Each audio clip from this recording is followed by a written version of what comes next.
지난주 말씀이 뭐였죠?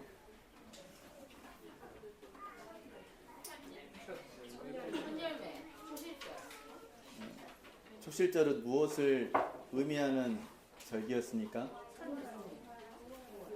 예수님의 부활을 기념하는 절기였습니다. 그렇기 때문에 우리는 부활절을 초실절로 지내도 문제가 없고 그것이 성경적으로 맞는 것이지요. 우리가 얼마나 세상 문화가 하나님 말씀에 침범되어서 부활절조차도 아스타롯을 믿는데 어떤 어려움도 부끄러움도 모르고 이스트로 세고 있는 우리의 실질적인 영적인 모습에 대해서 보게 되었을 줄로 생각합니다. 더 순수한 믿음, 두 주인이 아니라 오직 한 주인만을 섬기는 있는 사람 되기를 바랍니다. 돌파의 은혜를 구합니다. 오늘부터 종말론 하겠습니다.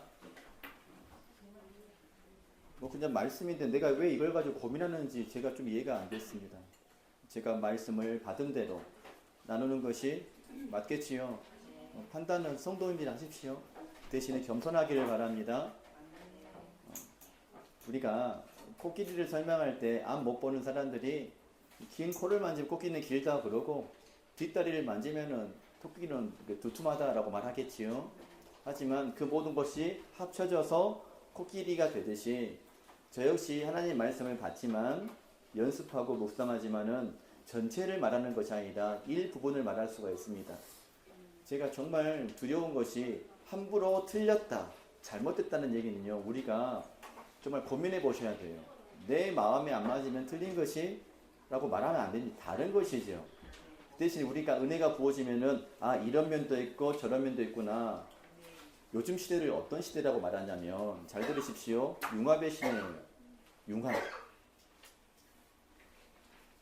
하나만 잘하면 안 됩니다. 다 잘해야 됩니다. 다양한 사상을 뭉쳐서 하나로 만들어내는 것이 실력인 것이에요. 수학만 잘하면 안 돼요. 뭐도 잘해야 됩니까? 국어를 잘해야 돼요. 그렇다고 계산을 못하면 안 되겠지요.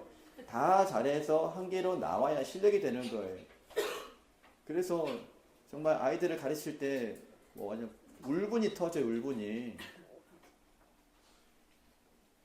요즘 조리원 노조 파업한 거 아시죠? 그 조건이 뭔지 아십니까? 배추를 써는 일을 안 썰겠다고 올렸어요. 감자 깎는 일을 하지 않겠다고 올렸습니다. 조리원 손목이 중요하니까. 말도 안 되죠. 이것이 인권입니다. 하나님을 이러면 안 되는데. 하나님을 떠난 자기만을 아는 진리는요. 종말의 현상이에요. 그래서 제가 드리는 말씀이 있습니다. 감사함이 없으면 종말하고 지금 무너지고 있는 거예요. 우리가 정말 말씀 가운데 다시 돌아와야 됩니다. 감사하셨습니까? 감사하지 않으면 인생의 돌파가 일어나지 않고 지구가 멸망해요. 감사하지 않으면. 조리원 그게 나쁘죠? 아니요. 학부모도 똑같아요. 또 올라왔더라고요. 그 조리사가 높으신 분이죠. 영양사한테 연락이 왔어요. 왜 우리 애한테 냉동만두를 먹이냐고. 나도 우리 사랑해서 일부러 빚어서 만드는데 당신이 왜 우리 아기 건강 망치려고 냉동만두 먹이냐고. 근데 영양사가 좀 똑똑한 분이에요.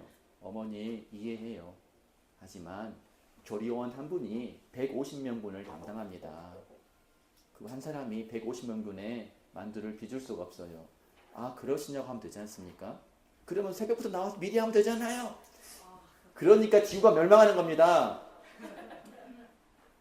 이해 가십니까? 나만 아니까. 나만.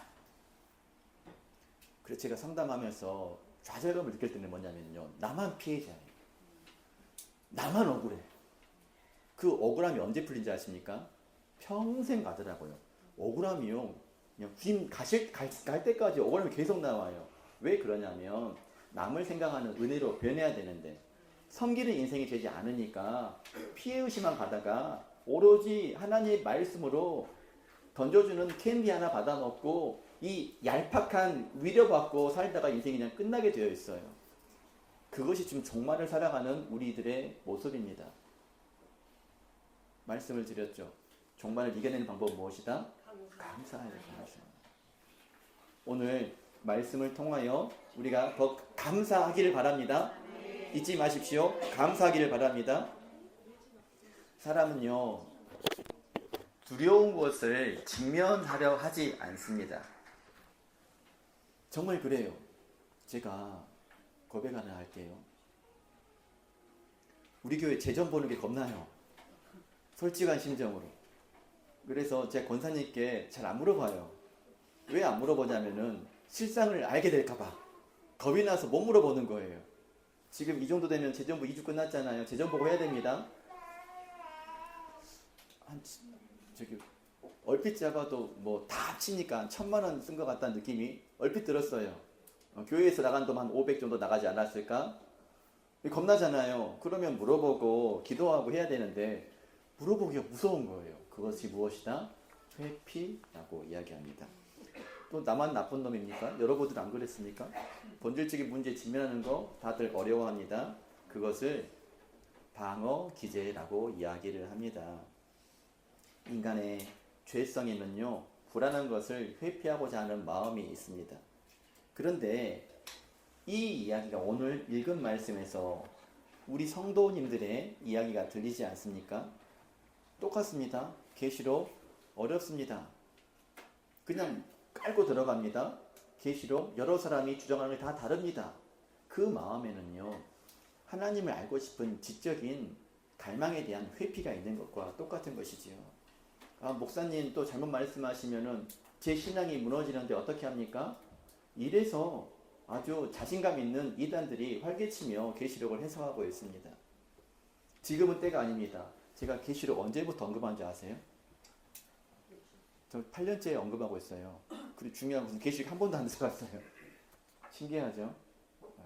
다 이유가 있었습니다. 준비 작업하고 있었던 것입니다. 그리고 굳이 종말에 대해서 알고 싶지 않아요. 그 이야기는 지금이 좋사오니. 예수님 오시는 거 입으로 기다린다고 말하지 실제로는 별로 지금은 아니다 라고 생각하고 있기 때문에 그런 것이죠. 이 이면에 사탄이 있습니다. 사탄은 계시록을 아는 것을 가장 두려워합니다. 그런 이유로 계시록에 나오는 작은 두루마리를 제가 요한 계시록을 푸는 것이다 라고 말씀을 드린 적이 있습니다. 그 이유는 사탄은요, 자기의 때가 얼마 남지 않았음을 우리보다도 더 잘 알고 있습니다.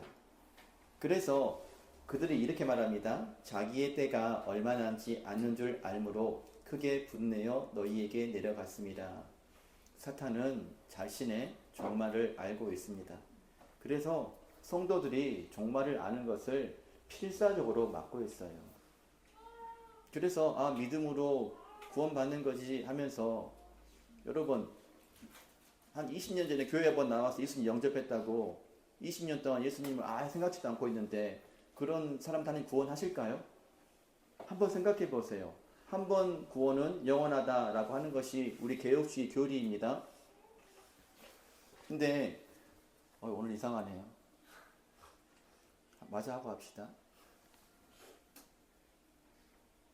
20년 전에 교회만 나왔다고 그때 누가 복음 전해서 예수님 영접했다고 구원이 일어날 수 있을까요? 성경은 한 번 구원이 영원하다고 말하지 않아요. 하지만 교리적으로는 한 번 구원은 영원하다고 말을 하고 있어요. 개혁주의가 그래요. 그런데 언제 구원 취소가 됐냐면 배교할 때는 구원이 취소가 됩니다. 이건 진리입니다. 그럼 20년 전에 믿었는데 왜 이 사람은 구원이 없다고 말합니까? 말하면 이렇게 말하죠. 그 사람은 처음부터 선택받지 못했었어. 말이 돼야 안 돼요? 되는 것 같은데 안 되는 거예요. 그때는 믿었거든. 실제로 잠깐 다녔거든요.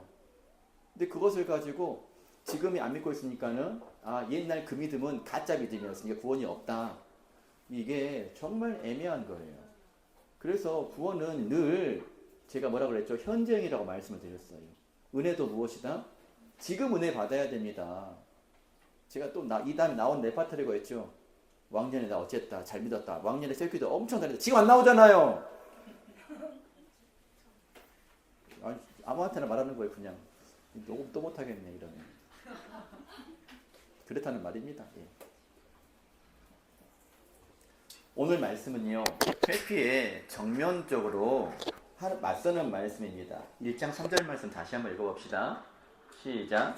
이 예언의 말씀을 들은 자와 듣는 자와 그 가운데 기록한 것을 지키는 자는 복이 있나니 때가 가까우니라. 여러분 여기서 키워드 맞춰보세요.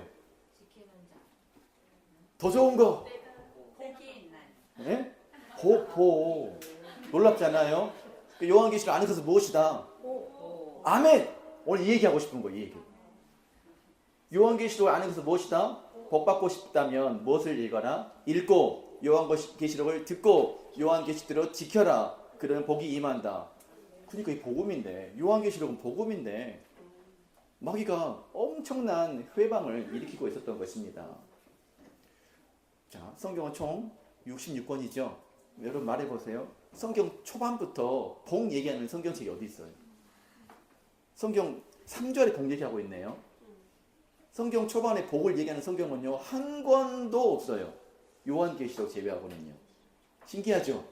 이게 진리입니다. 그리고 성경 요한계시록 총 22장 7절에 복이 나와요. 그러니까 요한계시록의 처음은 복으로 시작하고 마지막도 복으로 끝나는 책. 그러니까 당연히 알아야 했었습니다. 요한계시록은요, 두려움의 책이 아닙니다. 무슨 책입니까? 복의 책입니다. 그러니 목사님이 요한계시록 이렇게 말씀드리면 기뻐하시기를 원합니다. 오늘 요한계시록을 통하여서 우리 주님께서 우리에게 말씀하시고 싶어 하시는 세 가지 선물이 있어요. 첫 번째는요, 소망이 필요한 사람은 요한계시록을 읽고 묵상하고 지켜야 됩니다. 그리고 요한계시록을 알 때 삶을 준비할 수 있어요. 그 이야기를 삶을 단장한다라고 이야기를 합니다. 그리고 요한계시록을 알아야 믿음을 지킬 수가 있습니다. 계시록을 알아야 믿음이 굳어집니다. 계시록의 제목이 헬라어로 아포칼립시스라는 것인데 이것은 덮개를 걷어내다 라는 뜻을 가지고 있어요. 덮개를 걷어낸다는 것은 숨은 것을 드러낸다 라는 뜻을 가지고 있습니다. 그러니 계시록은 무엇이냐면 하나님께서 덮여있는 것을 걷어서 보여주시는 것, 베일을 걷어서 우리에게 보여주시는 것, 이것이 무엇이다? 아포칼립시스다. 혹시 토케프 기억나세요? 안 물어봐야죠. 네. 처음 듣는 표정을 짓고 있어. 불과 한 달도 안 지났는데. 이것이 아포칼립시스가 덮개를 걷어내다, 베일을 가리고 보여준다는 계시록의 제목입니다. 그런데 오늘 1장 1절 말씀을 봐보세요. 누가 그것을 보여준다고 했습니까? 1장 1절 앞으로 가볼래요. 누가 보여준다고 했습니까? 하나님인데 누구? 그 중에서도 예수 그리스도의 계시다. 계시란 말이 좀 모르겠죠. 계시란 말은 국어 사전적으로 신이 보여주는 진리, 신이 알려주는 진리를 계시, 리블레이션이라고 말합니다. 1장 1절 보니까 예수 그리스도의 계시다. 누구요? 예수님께서 보여주시는 진리다라는 말입니다. 이 책의 단어가 모든 것을 말해주고 있습니다. 그런 이유로 계시록은요, 짐승과 대환난과 666에 관한 책이다, 아니다? 아니다. 마귀가 굉장히 작업을 많이 해놨죠. 이것은 요한계시록은 누구에 관한 책이다? 예수 그리스도에 관해서 예수님이 말씀하신 책입니다. 놀랍습니다. 실제로 요한계시록을 보면은요, 알파와 오메가라는 단어가 나옵니다. 누구를 계시하는 단어입니까? 예수 그리스도를 계시하는 단어입니다. 말해볼까요? 어린 양 누구? 예수님. 다윗의 뿌리 요 자손? 예수님. 광명의 새벽별 누구? 그래서 이 모든 칭호가 다 계시록에 나와 있습니다. 구약이 그토록 기다렸던 그분은 마침내 오셨고 이제 다시 오신다는 예수님께서 직접 증언하시는 말씀입니다. 계시록을 읽는다는 것은 미래의 사건을 예습하는 것이 아니에요. 계시록을 읽는다는 것은 앞으로 오실 그분과 시야를 맞추는 작업입니다. 이 오신다는 재림을요, 헬라어로 파루시아라고 얘기를 합니다. 이 파루시아라는 얘기는요, 강림이란 다시 강림하다 라는 뜻을 가지고 있습니다. 이 파루시아, 다시 오신다 라는 단어인데 이 원뜻이 놀라워요. 이 원뜻은 통치자나 높은 관리의 공식적인 도착을 말할 때 파루시아라는 단어를 써요. 파루시아는 가벼운 방문이다 아니다. 가벼운 방문이 아닙니다. 온 우주의 왕이 공식적으로 도착하시는 날을 우리는 재림 파루시아라고 이야기를 합니다. 그러면 성경에서요, 다시 오시는 예수님에 대하여, 재림에 대하여 얼마나 많이 강조가 있는지 제가 말씀을 드릴게요. 먼저 예수님은 몇 번 오시지요? 2번 오셨죠. 1번 오셨고 앞으로 또 오시면 성경이 완성되고 끝나는 거죠. 처음 오신 것을 우리는 초림이라고 말합니다. 이 초림이 전 성경에 대하여 360회 나와 있어요. 그러면 맞춰볼까요? 재림에 대하여는 몇 번이나 언급하고 있을까요? 초림이 360회. 720. 좀 더 써봐요. 740. 예? 8. 예, 좀 더 쓰라니까. 좀 더 써요. 좀 통수계적 살아요. 1569번이 언급이 되어 있어요. 재림에 대하여. 놀랍죠? 그러면 봐보세요. 1569회가 언급되어 있다면 지금 우리는 무엇을 기다리며 살아야 되겠습니까? 다시 오실 예수님을 기다리며 살아가는 엄청난 뜻이 성경에 녹여 있습니다. 하나님께서는 이런 거예요.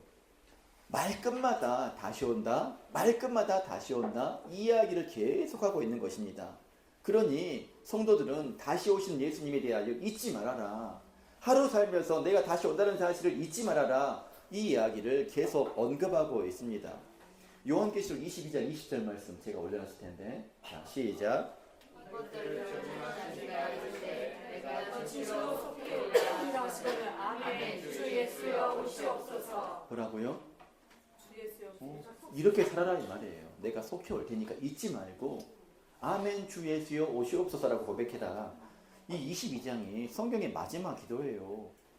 태초에 하나님이 천지를 창조하시니라 1절 1절 다음에 아멘 주 예수여 오시옵소서 이렇게 끝나는 거예요. 성경이. 이게 연결되어 있습니다. 그것을 헬라어로 뭐라고 하죠? 주 예수여 오시옵소서. 마라나타. 이게 갑자기 물어보면 아는 애 기억이 안 나죠. 네. 마라나타입니다. 주 예수여 어서 오시옵소서가 아니라 주 예수여 오시옵소서입니다. 이 극심한 환난과 핍박 속에서 초대기도는요, 이 마음으로 살았어요. 그럼 너무 단순하죠. 삶이 잘 나갈 때, 힘들 때 예수님 오시라고 기도가 더 잘 나옵니다. 그러니 우리는 잘 나가도 주 예수여 오시옵소서를 늘 기도하고 살기를 바랍니다. 그런데 주 예수여 오시옵소서라고 말하기에는 세상이 살기 좋잖아요. 살기 지금 안 좋은 것 같아요. 또 저기 27조 푼다면서요. 이번 달 말에 1인당 20만원, 25만원 준다면서요. 여러분 또 기대가 되죠? 뽕돈 들어오니까 좋아하지 마세요. 그만큼 물가 오릅니다. 여러분 어떻게 감당하려고 하십니까? 이 짜장면이 10,000원 넘어가 생겼어요. 솔직히 얘기합시다. 그 돈 정부 돈입니까? 권력제 돈입니까? 여러분들 주머니에서 뺏어 주는 거예요. 그 돈이 그 돈인데 뭐가 좋아요? 그리고 물가 오르면 뭐가 좋아요? 그래 좋죠. 그러니까 우리가 계시록을 알아야 합니다. 좋잖아요. 노아 때와 같이 장가가고 시집가고 먹고 마시고 지금 어찌됐든 굶는 사람은 없으니까 통증에 가면 기도합니까? 병원 갑니까? 안타깝지 않아요? 통증 가면 아프면은 기도할 필요성 못 느껴요. 바로 직행합니다. 그리고도 믿는다고 말하는 것이 무언가 순서가 좀 잘못됐다라는 생각을 좀 해보셔야 되는 거예요. 이것이 병원 가지 말라는 얘기 한 적이 없습니다. 순서를 좀 바꿔라. 왜 그러냐면 병원이 바로 있고 내가 병원 가게 되면은요, 그만큼 천국을 소망하지 않기 때문에 그런 거예요. 이 땅에서 다 해결되면은 천국을 소망하지 않기 때문에 그런 것입니다. 신학교 때 이 안토니 후쿠마라는 굉장히 유명한 교리학 신학자가 있습니다. 그 신학자가 만든 책이 우리 교과서였었어요. 그 종말론이라는 분야에서 이런 얘기가 나옵니다. 성경 어느 한 구석이 아니라 성경 전체 메시지를 일관적으로 종말론이 흐르고 있다라고 얘기합니다. 계시록은요, 우리 잠들어 있는 마음을 깨우는 책입니다. 자, 1단계 정리합시다. 계시록을 읽으면 무엇이 살아난다? 소망이 살아난다. 소망이. 하나 정리하세요. 계시록을 읽으면 소망이 살아난다. 또 잡담 좀 하고 합시다. 여러분 계속 통독하고 있지요? 통독하고 나면은 읽는 느낌이 들어요, 안 나요? 그냥 휘발성하고 잊어버리죠. 그래서 분명히 목사님은 성경 읽으면은 말씀이 남는다는데 왜 나는 날라가 버릴까? 신현성 권사님 그러신가 보네. 고개를 못 드시네. 여러분, 공부는요, 얘들도 잘 들어라. 공부는 책 본다 공부하는 것이 아니야. 잘 들어. 보세요, 모르면. 성경 읽기 전에 먼저 기도 당연히 해야 되고, 당연히 해야 되고요. 앞에 소제목 나와요, 안 나와요? 이거부터 읽는 거야, 이거부터. 어떤 책이든지 여러분 그냥 무조건 숙제하려고 하지 말고 좀 여유를 가져요. 뭐 숙제 못하면 누가 잡아먹습니까? 좀 미안한 것 뿐이지. 안 그렇잖아요. 먼저 어떤 책이든 제목부터 읽는 거예요. 아멘? 그렇게 하세요. 제목을 읽으면서 그때 또 기도하시는 거예요. 내가 이 장을 읽으면서 내가 무엇을 얻을 수 있을까? 무엇을 알 수 있을까? 상상을 하는 거예요. 질문하는 거예요. 뭐 하라? 두 번째는 질문하는 거예요. 그리고 성경 10장 다 읽었어요. 대단하죠? 힘들었죠? 바로 덮지 마시고 성경을 다 읽고 난 다음에는요, 딱 30초만 생각해요. 무슨 내용 읽었더라? 내 머릿속에 기억 남는 게 뭐지? 예수님이 다시 오심이네? 왜 이런 말씀 하셨을까? 이것을 30초만 기억하시라고. 이걸 해야 10번 읽고 20번 이렇게 남는 것이 있지. 이거 안 하면은 내 생각엔 100번 읽어도 안 남을 것 같은데? 이게 뭐냐면은요, 은혜 받는 데 있어서 우리는 아무것도 안 하려고 그래. 뭐 입 벌리고 봐보세요. 이게 심리학이 나와요. 입은 열고 입고 있지만 머리는 뭔 생각합니까? 오늘 저녁 메뉴가 뭘까? 내 고백이에요, 내 고백. 내가 그렇게 하고 있더라고. 얘들이 오늘 짜장면을 좋아할까? 파스타를 해줄까? 고민하고 있는 거예요. 신기한 건 그렇게 생각하기도 입은 잘 털리더라고요. 이게 문제입니다. 뭘 안 했기 때문에? 먼저 기도 안 했고, 두 번째 목차를 안 갔어요. 소제목 안 읽었어요. 그 다음 중간중간에 내가 어떤 내용을 읽었는지 생각 한 번씩 해줘야 돼. 몇 초, 얼마만? 30초만 하라고, 30초만. 그러면은 이어진다고요, 성경이. 이게 독서법이에요. 성도 여러분, 저 독서 지도 자격증도 있어요. 내가 이렇게 유명한 사람이지, 내가 요즘 알고 있어요. 교회만 몰라줘. 헛소리 했고요. 두 번째 복을 말씀을 드립니다. 계시록 19장 7절 8절 말씀 같이 읽어봅시다. 시작. 우리가 즐거워하고 크게 기뻐하고 그에게 영광을 돌리되 어린 양의 혼인이라기 들었고 그의 아내가 자신을 준비하였으므로 그에게 빛나고 깨끗한 세마포 옷을 입도록 허락하셨으니 이 세마포 옷은 성도의 옳은 행실이로다. 이 말씀에 강조한 단어가 옳은 행실이죠. 옳은 행실을 어떻게 표현하고 있냐면 빛나고 깨끗한 세마포 옷을 입도록 허락하셨다. 그래서 겉옷을 입는 것이 무엇이냐면 옳은 행실이다. 이 이야기를 하고 있어요. 지금 요한계시록은 뭘 말하고 있냐면은 어린 양의 혼인잔치의 완성입니다. 신랑은 예수 그리스도시고 신부는 교회예요. 교회. 이 공동체도 신부고 우리 개별도 신부가 돼야 됩니다. 신부에게 가장 중요한 것이 단장이에요. 그렇죠. 일평생에서 신부 화장이 최고의 화장 아닙니까? 그렇죠. 중요한 것이죠. 이게 예의라고. 신랑을 맞이한 예의라고. 나는 진실한 모습을 보여야 되고 그냥 눈썹도 입술도 흐리멍텅이 있으면은 신랑이 좋아하겠습니까? 단장해야 되는 것이죠. 이게 당연한 것입니다. 그때 단장을 뭐라고 하냐면 성경은요, 그 단장을 두 가지 옷을 입어라라고 얘기를 해요. 하나는 구원의 속옷을 입고 또 하나는 공의의 겉옷을 입어라. 공의의 겉옷을 여기서는 옳은 행실이다. 옳은 행실을 입어야 된다라고 얘기를 하죠. 그 말씀이 이사야 60장 10절 말씀이 나와 있습니다. 읽겠습니다. 내가 여호와로 말미암아 크게 기뻐하며 내 영혼이 나의 하나님으로 말미암아 즐거워하리니 이는 그가 구원의 옷을 내게 입히시며 공의의 겉옷을 내게 더하심이 신랑이 사모를 쓰며 신부가 자기 보석으로 단장함 갖게 하셨음이라 라고 얘기합니다. 그러니 신부가 단장한다는 것은 무엇을 해라? 믿고 행실이 중요하다 이 말이죠. 믿음 행실이 중요하다. 이 두 가지가 이 종말 시대에 반드시 필요합니다. 하긴 뭐 종말은 언제부터? 주님 처음 오실 때부터 종말이니까 믿는 사람은 믿음과 행실이 같이 가야 된다는 말이에요. 근데 이것을 믿음은 구원 얻는다 은혜로만 얘기해 버리니까는 대한민국의 가장 큰 문제는 뭐냐면 은혜 만능주의예요. 아무것도 안 하려고 그래요. 이게 누구 작전일까요? 이면에 마귀를 노리고 있는 거예요. 어떤 영향력도 없는 교회가 되어버렸어요. 대한민국 교회가요, 아이들을 다 의사시키는 바람에 망한 거예요, 지금. 큰 교회를 가보세요. 정치인보다도 의사가 훨씬 많아요. 병든 자 고치려고 한 것이 아니라 뭐 때문에? 돈 많이 버니까. 오늘 필요 없는 얘기를 많이 합니다. 자, 속옷은요, 믿음으로 입는 거예요. 아멘이죠? 이것을 전문용어로 칭의라고 합니다. 이 믿음은 우리의 행위와 무관하게 예수님을 영접하자마자 우리는 하나님의 자녀라 일컬음을 받고 구원을 얻은 칭의, 하나님의 백성이 되는 것이지요. 그때 우리에게 그리스도의가 덧입혀집니다. 구원은 무엇을 얻는다? 믿음으로 얻어요. 믿음. 아멘. 그러면 오늘 말씀 나온 겉옷은 무엇일까요?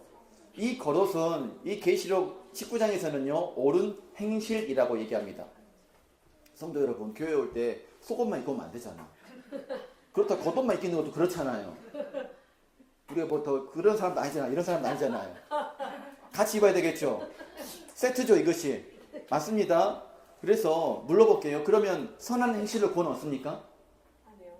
절대 아니에요. 무엇을 구원 얻죠? 믿음으로 구원 얻는 것이죠. 겉옷은요, 우리가 만드는 것이 아니에요. 우리가 만드신 게 아니라, 자, 칭의를 받은 자에게 성령께서 주시는 성화의 열매입니다. 나무가 뿌리를 내리면 어떻습니까? 열매가 맺히는 것이 당연한 겁니까? 놀라운 일입니까? 당연한 일이죠. 마찬가지로 우리는 그리스도의 심겨진 나무다라고 말하지 않습니까? 그렇죠. 그러면 우리 주님께서는 당연히 열매를 맺히게 하신다는 말이에요. 그래서 믿음과 행실은 따로 떨어진 것이 아니라 믿는 자에게는 당연히 옳은 행실, 거룩한 행동이, 거룩한 삶이 나타나는 것이 당연하다는 말이에요. 그렇기 때문에 어떻습니까? 우리가 구원받았으면 예배하는 것이 특별한 것이 아니다는 말이에요. 당연한 것입니다. 내일 새벽 예배 합시다. 지켜볼게요. 양보하니까 그러면 뭐 예배가 없어지면 만족하시겠습니까? 양보를 하면 안 되겠어. 고난주구야 특별 새벽기도를 했어야 되는데 안 하니까 아주 당연한 줄 알아 안 하는 것이. 봅시다. 기도합시다. 이것도 겉옷은 입고 참석하세요. 겉옷을 허락하셨다는 것은 곧 겉옷도 무엇이다? 은혜다. 그 얘기를 하고 있는 거예요. 그래서 그 은혜는, 우리가 은혜를 받았다면 은혜는 반드시 삶으로 나타나는 거예요. 볼까요? 우리가 섬기는 것, 도와주는 것, 우리가 제조부에 끝나고 성도님들 중에 한 분이 20만원 풀렁해가지고 얼마나 즐거웠어요. 지난 시간 커피 가게에서. 그렇게 온 교인이 다 먹었는데 또 58,000이 남았다니까요. 이런 의미의 오병이어 기적 별로 반갑지 않지만 아무튼 얼마나 좋습니까? 그러니까 뭐냐면은 마음으로 나눌 때 은혜가 임합니까? 나누어야 은혜가 임합니까? 이것이 은혜라는 말이에요. 저는 감히 생각하는데 기뻤을 거라고 생각해요. 만족스러웠을 거라고 생각해요. 감사했을 거라고 생각해요. 은혜 받으면 나누어집니다. 이것이 은혜입니다. 이것이 겉옷입니다. 혹시 마태복음 25장에 이런 것은 좀 알아놓으면 좋아요. 우리 교회 성도들은 마태복음 25장이면은 열처녀 비유가 나온다. 이런 것을 한번 외워놓으시면 좋습니다. 마태복음 25장에 열처녀 비유가 나오는데 슬기로운 처녀 5명과 미련한 처녀 5명의 차이는 단 하나예요. 등은 있었어요, 없었어요? 있었는데 기름이 없었죠? 예, 성령이 없었던 거예요. 이걸 다른 의미로 말하면, 자, 말씀이 등이라고 말한다면 성령은 기름입니다. 그래서 신부는 반드시 말씀과 성령으로 단장해야 돼요. 단장해야 돼요. 그럼 말씀은 우리가 구원을 얻는 믿음이죠. 말씀 구원을 얻잖아요. 그럼 성령은 무엇일까요? 믿음이 가까울까? 믿는 행실에 가까울까요? 성령으로 믿는 것은 믿는 행실에 더 가까운 거예요. 정말 등을 가지고 있으면 불을 켜야 되듯이 믿음이 있다면 믿음의 열매, 믿음을 나타내는 행실이 중요하다는 거예요. 입으로만 믿는 것이 아니라 믿는다면 믿는 증거가 나타나야 되는 거예요. 남들 다 컨닝하고 시험 보는데 믿는다면은 꼴뚱난 것을 감사함으로 받으며 시험 시간을 열심히 푸는 것이 믿음인 거예요. 요즘 대학생들 엄청나다고 들었어요. 컨닝 안 하면 바보래요. 난 신기해. AI가 나오니까 머리를 안 써. 얼마나 좋아. 제 애들한테 하는 말이 있어요. 얘들아, 머리 쓰면 너희 성공할 수 있어. 우리 때는 있잖아. 누군지 머리 써 힘들었거든. 너희는 아무도 머리 안 써. 너희는 머리만 쓰고 성공할 수 있어. 생각만 하면 성공할 수 있어. 이것만 하면 돼. 부족하잖아요. 진짜잖아. 이 진리잖아. 써야 될 것은 좀 써. 생각을 하자. 이상하네. 너 짧게 준비했는데 그랬을 거야. 아이고. 안 됐는데.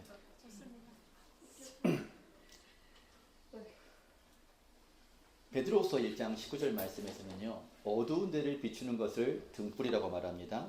그래서 우리는 예수님을 빛, 새벽별이라고 얘기합니다. 그 새벽별은 사탄을 의미하는 것이 아니라 예수님을 의미하고 있는 거예요. 그런데 이사야의 새벽별 나오죠. 광명의 천사. 또 뭐라고 나오죠? 기억이 안 나네. 계명성. 못됐죠, 사탄. 원래 계명성이란 말은 예수님 단어예요. 근데 누가? 마귀가 자기를 차용해 버렸잖아요. 놀랍. 이걸 분별할 수 있어야 됩니다. 22장 16절에서 이렇게 말해요. 예수님을 나는 다윗의 뿌리요 자손이니 곧 광명한 새벽별이라. 마귀는 못됐어. 그 일루미나티도 빛이란 말이잖아요.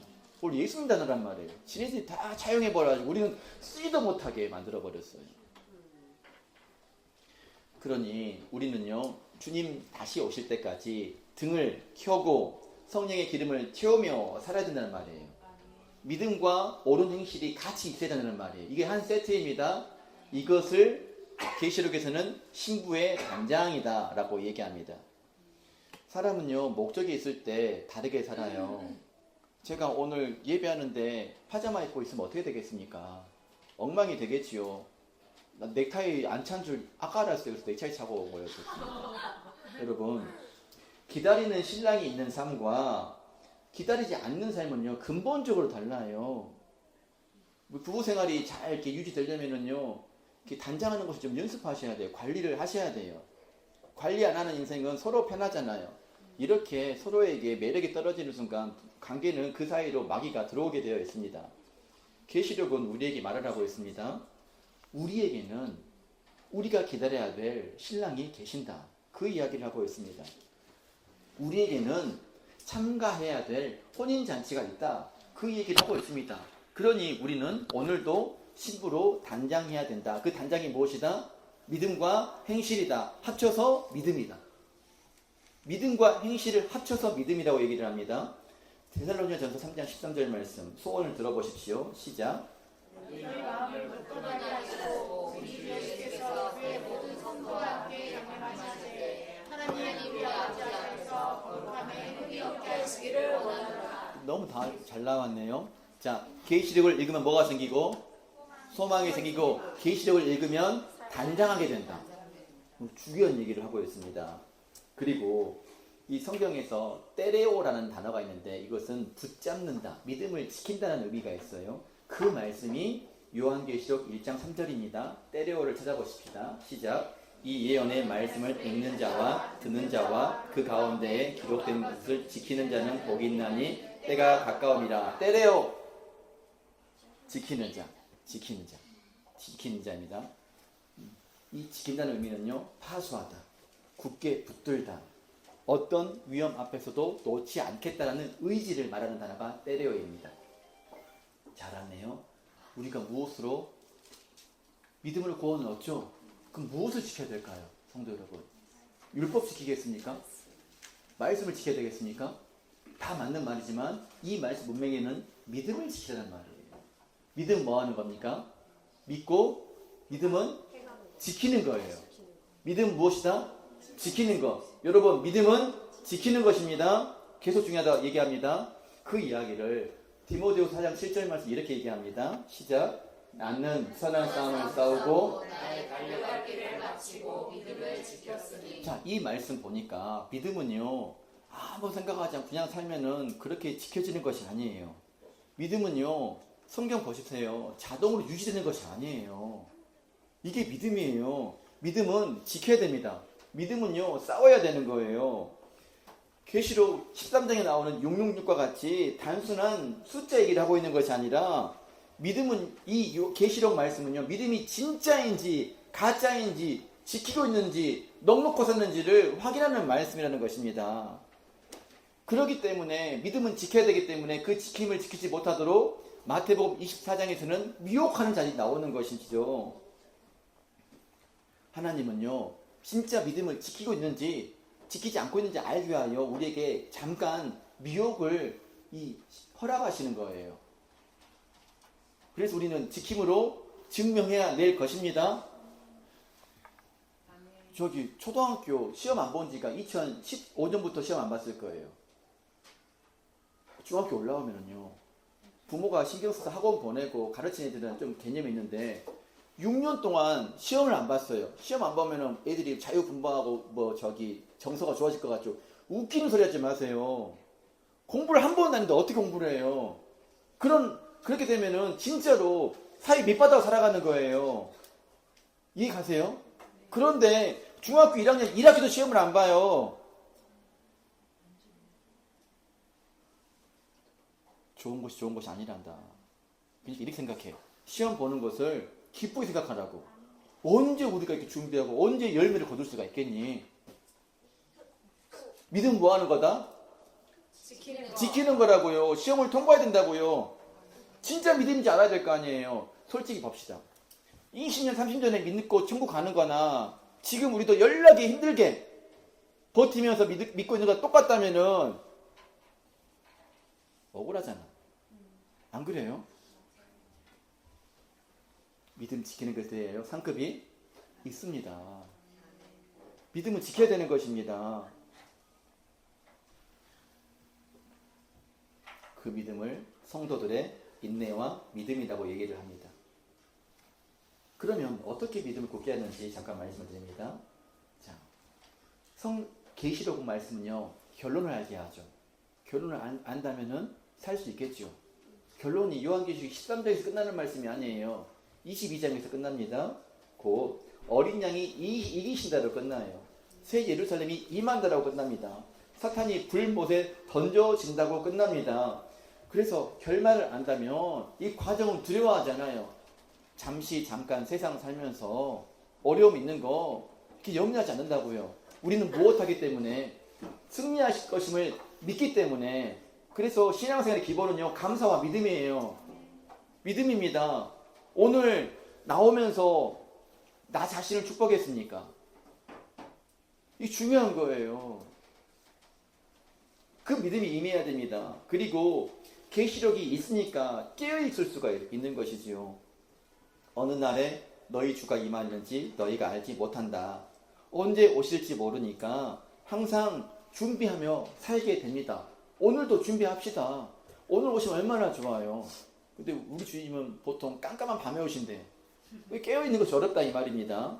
그리고 계시록을 통해서 우리는 마귀의 영적 전략을 알 수가 있습니다. 마귀는요, 자기 때가 얼마 남지 않았다는 사실을 알기 때문에 우리로 하여금 무지몽매하게 만듭니다. 성경을 읽지 않게 만들어요. 그러니까 문경 좋은 나무 교회가 이렇게 공격이 있는 이유는 성도들이 이제 제정신이 와가지고 성경을 읽고 있으니까 이런 공격들이 있는 거죠. 이기면은 열매가 맺힙니다. 볼코프 신학자가 이런 얘기를 합니다. 재림에 5가지 징조가 있다라고 얘기를 하는데, 첫 번째는 이방인이 구원을 받는 것, 이방인의 소명이요. 그리고 이스라엘의 회심, 그리고 대배교가 있고 대환난이 있다. 오늘 대한민국 교회 봐보세요. 배교가 있는 것 같죠? 그 모습이 종말의 모습이라는 사실을 알 수가 있고요. 또한 종말의 가장 큰 특징, 적 그리스도가 출현한다. 그리고 각종 징조와 기사. 이 모든 것 5가지가 지금 우리 눈앞에 펼쳐지고 있다면은 우리 시대는 종말 중에 종말 시대를 들어가고 있는 것이죠. 계시록 19장 1장 19절 말씀처럼 지금 있는 일과 장차 될 일이 종료되는 그 임박한 시간 가운데 우리가 서 있습니다. 말씀으로 보장한다면요, 어떤 것도 굴하지 않습니다. 지킬 수 있습니다. 흔들리지 않습니다. 우리가 계시록을 안다면은, 계시록을 깨달았으면은 우리는 거짓 속임수에 속지 않습니다. 그 이유는 우리가 결말을 알고 있기 때문에 그런 거예요. 오늘 요한계시록 1장 1절이 말해주는 말씀의 여정을 보십시오. 처음에는 하나님이 예수 그리스도에게, 그 다음 천사에게, 그 다음 요한에게, 그 다음 주의 종들에게, 그 다음 성도들에게 알려주고 있는 모습을 보시기 바랍니다. 오늘 이 말씀은요, 하나님께서 우리에게 지금 해주시는 말씀인 거예요. 똑같은 말씀입니다. 하나님께서 직접 설계하신 경로를 통하여서 오늘 우리에게 말씀하고 있습니다. 자, 이렇게 말씀하신 이유는 무엇이다? 처음 말했잖아요. 설교 시작할 때. 뭐 받게 하려고? 복 받게 하려고요. 아멘. 이게 믿어지는 은혜를 구합니다. 오늘 이 말씀을 듣는 성도님들께 한 가지 질문을 드릴게요. 세 가지 복이 뭐였죠?